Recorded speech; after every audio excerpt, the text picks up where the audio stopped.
What happened to Valerie? Strangled her. With what? A belt. In the quiet town of Arlington, Indiana, a horrific crime unfolds that chills the entire community to the bone. She tried to take her clothes off. She thought she was going to seduce me and it wasn't going to happen. I just knew she wasn't going to blackmail me. A young life extinguished. 17-year-old Valerie Tindall vanishes without a trace, only to be found buried in a makeshift coffin. The perpetrator, none other than her employer and neighbor, 59-year-old Patrick Scott. What happened to Valerie? Valerie got carried away. Was she struggling when you were strangling her? Yeah. But the depths of deception reveal more than a motive. They uncover a disgusting attempt at a justification for murder. She tried to blackmail me into buying her a car. Things just got carried away. Had you and Valerie been in a sexual relationship? As we peel back the layers of this dark tale, one question lingers. How can someone turn from neighbor to predator right before your eyes? I'm going to ask you one question. What happened to Valerie Tindall? Valerie Tindall, a 17-year-old student at Rushville Consolidated High School, was known for her infectious smile, love for video games, singing, and spending time with loved ones. She had a passion for animals and aspired to be a veterinarian. It's in the quaint town of Arlington, Indiana, that her parents, Sheena Sandifer and Jack Tindall, sought refuge from the harsher realities of city life. The Tindall family, drawn to Arlington's promise of peace, found more than just a home. They also found themselves trapped in a nightmare where they couldn't wake up. Patrick Scott, the Tindalls' neighbor from across the street, owned a local lawn care business in Maplewood.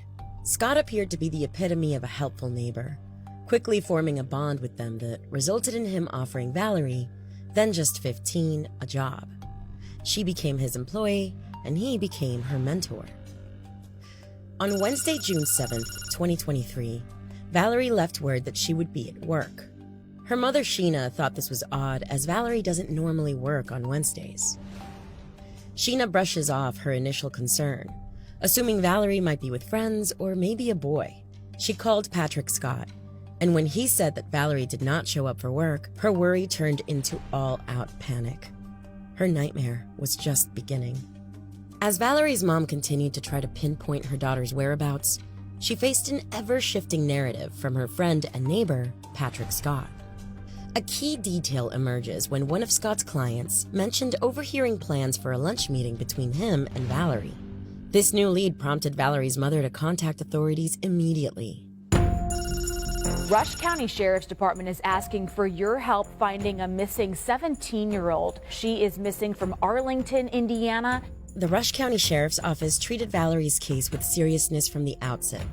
As they would do if she was a runaway, they swiftly executed warrants on social media platforms, phone providers, and bank accounts to track her potential movements. Although she had not run away, the data obtained by investigators would become crucial in learning Valerie's fate.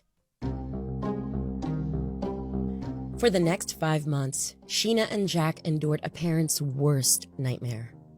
As Valerie's 18th birthday passed on August 29th, the agony of not knowing what happened to her took its toll. Did she run away? The details of her disappearance, what led to it, and the words from the person responsible would only add to their pain.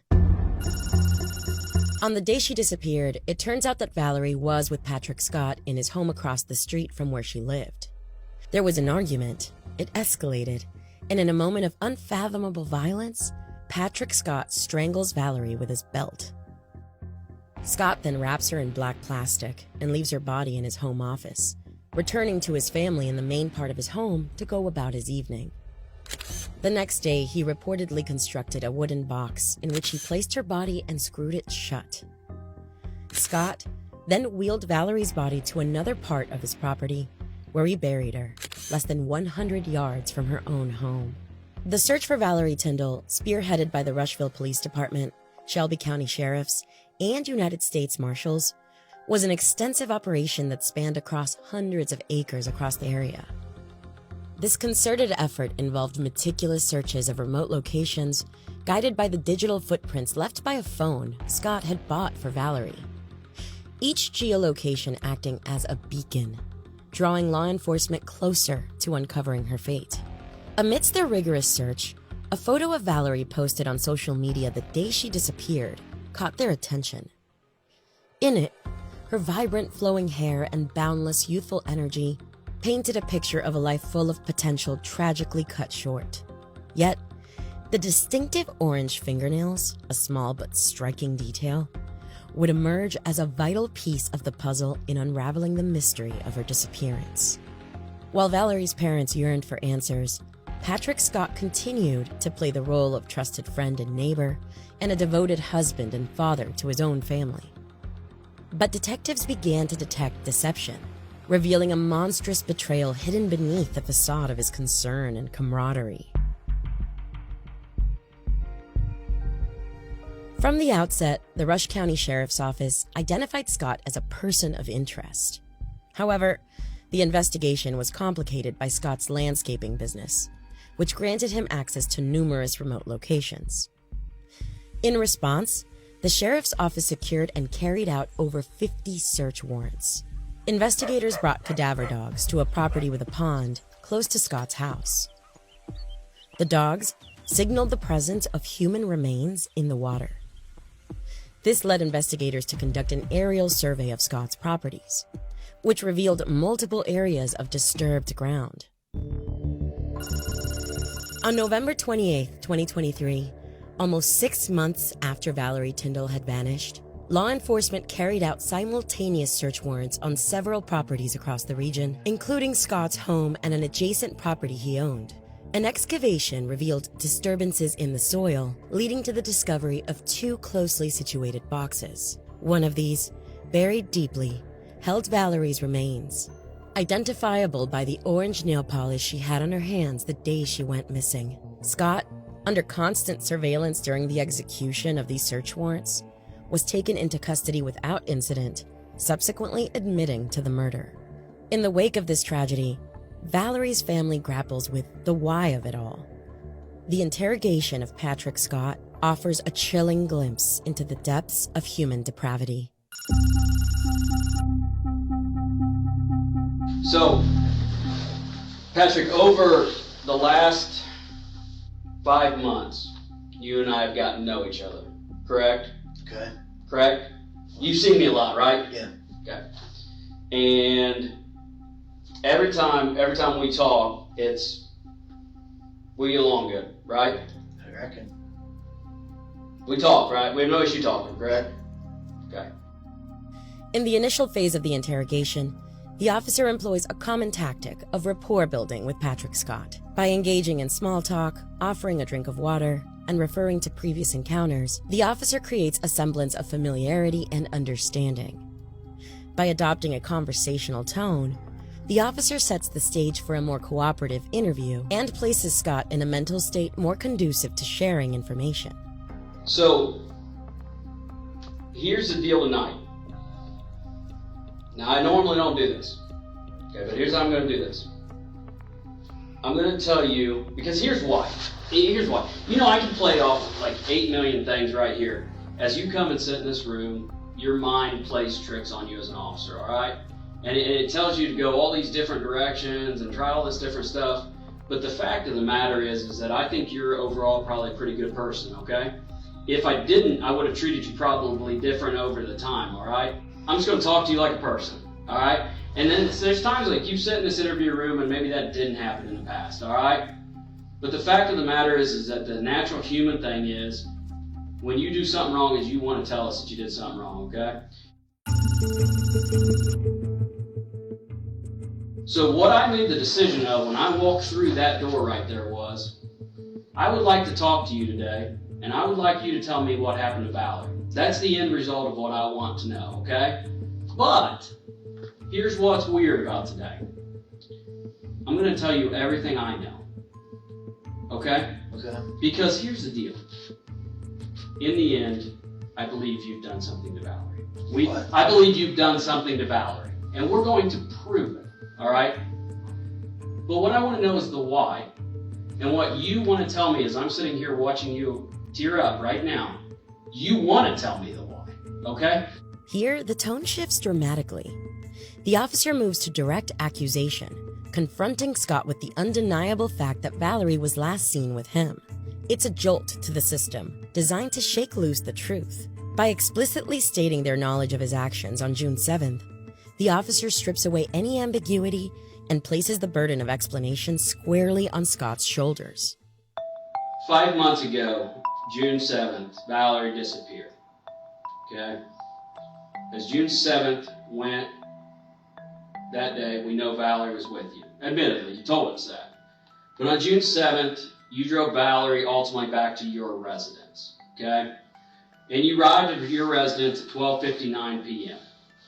Okay? And then between 12:59 and roughly 4 o'clock, something happened. And our job was to fill the gap in to try to figure out what happened.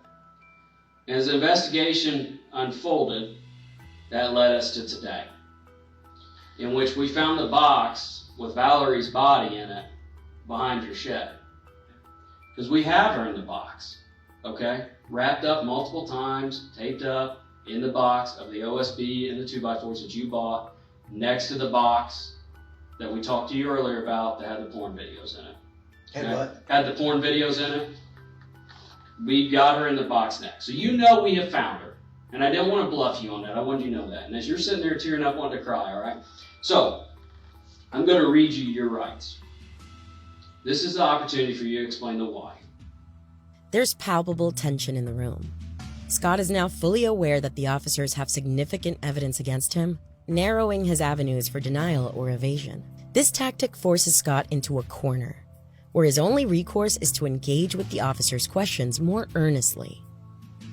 The officer's skillful application of pressure here is a pivotal move, setting the stage for deeper revelations. Okay, and I got a question for you before we go any further. Why did they pick up Linda? We're going to talk to her too. She lives on the property. We're going to talk to Linda as well. Because here's the deal, Patrick. How do we know what happened to her? You both live on the property. So we have to talk to everybody on the property. Does that make sense? But I'm giving you the opportunity to explain to me. The other thing is that there's family involved. There's mistakes that's been made, okay? I sit across a lot of people, okay? And the day one I sit across, or the times I've sat across from you, you remind me of a common man that goes to work, that works his butt off, and is a family man that loves his family. That's what I get from you, okay? In this crucial phase of the interrogation, the officer employs a deeply humanizing tactic by invoking the pain and loss experienced by Valerie's family. This approach, known as the sympathy play, aims to tap into any latent sense of empathy or remorse within Patrick Scott. By highlighting the anguish of Valerie's loved ones and the irrevocable mistakes that have been made, the officer attempts to break through Scott's defensive barrier, appealing to his conscience and sense of humanity. Now, I could have come in here and said, Patrick, do you know why I'm about to talk to you? Because that's the common thing. And that was the first thought in my head that I was going to do to you. And then I said, no. Because I think deep down you love Valerie, and I know you love your family. Okay? So I decided that when I come in that door just now, that I'm going to give you an opportunity to explain the why. Patrick, today's the day. Family deserves this closure, and you deserve this closure. Do you hear me? You deserve this closure because this has ate at you. We can tell that every time we talked, all right? Explain to me what happened to Valerie and explain the why. Because we deserve it, and everybody else deserves it as well.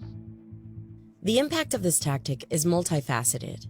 On one hand, it serves to remind Scott of the real-world consequences of his actions, potentially stirring feelings of guilt or regret that may have been suppressed or ignored. On the other hand, it strategically positions the officer as someone who seeks not just justice, but understanding and closure for everyone affected by the tragedy. The result of this sympathy play is a subtle but powerful shift in the dynamic of the interrogation, creating an environment where Scott might feel more compelled to open up, not out of legal obligation, but from a moral and emotional imperative. What happened to Valerie? Valerie got carried away. Doing what? Huh? Doing what? Doing what? Mm-hmm. Just lay it out to me. Lay it out to me. What happened to her? She tried to blackmail me into buying her a car. Okay. And what happened? She thought she was going to seduce me and it wasn't going to happen.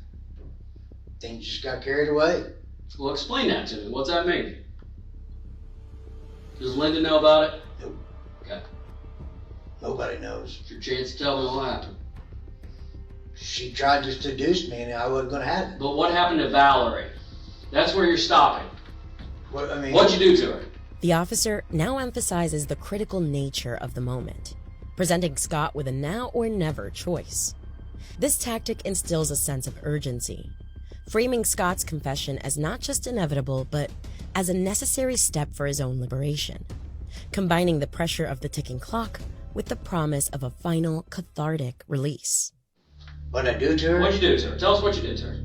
Strangled her. With what? A belt. Okay. And then what'd you do with her? I moved her into the office Okay. How long was she in there? till the next day.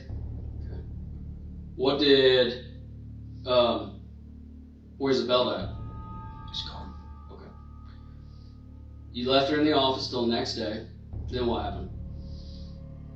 Then when I got home the next day, I just made that box. Okay. What about the hole? The hole was already dug. But it wasn't for that, it was because I was going to throw concrete in it. So you strangled her. What room were you in when you strangled her? Back there by my bedroom. So you said she tried to seduce you for the car. Well, explain to me what happened. She was wanting to come on to me. Did she say she was going to get you in trouble, or? Yeah, she was going to tell everybody that I was making moves on her. I wasn't going to have it. Okay. Just things got out of hand. Where'd the belt come from? It was mine, I had it on. You had it on? Okay. So explain to me what happened there in that room. Like, how'd you get the belt on her? I was fighting her off and I took it and threw it around her. Why were you guys fighting? Because she was trying to she had tried to take her clothes off. Okay.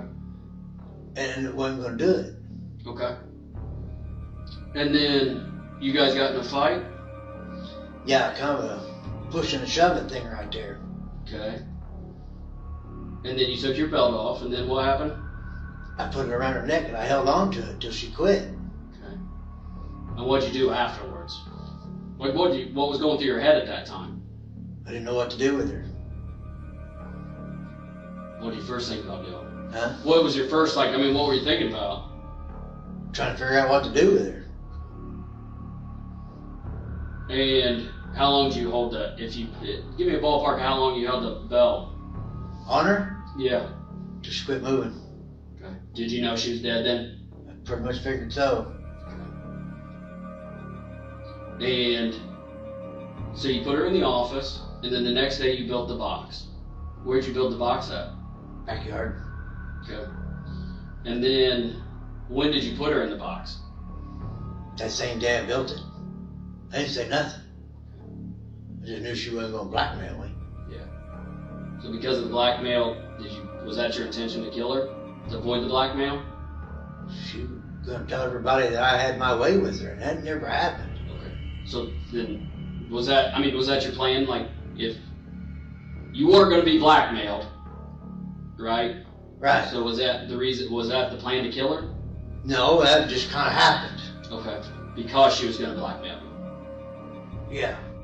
Blending tactical skill and psychological insight to navigate Scott's defenses, they ultimately got their confession and were able to provide the family and community with much needed closure. All right, Patrick. So you're going to be charged with murder today, okay? I assume you already knew that, correct? All right. But in the end here, I do think,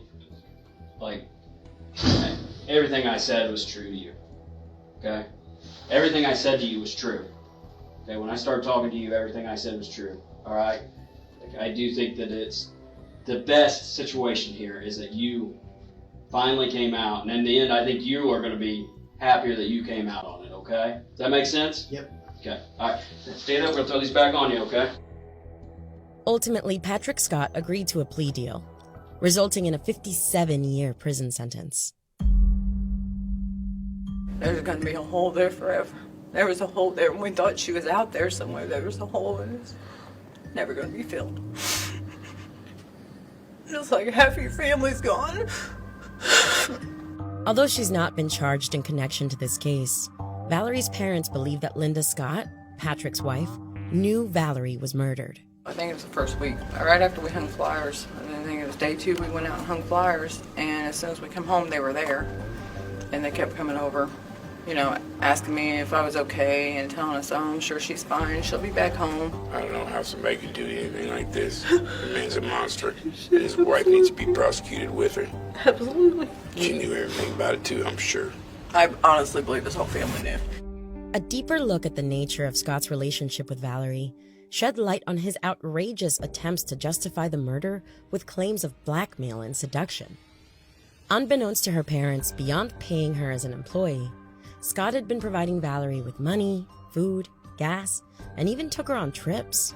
She used to like to go visit boys she didn't know on the internet. She was bad And about I that. tried to get her to stop doing that because it's dangerous. And it didn't work. Come to find out it was the boss, not the boys.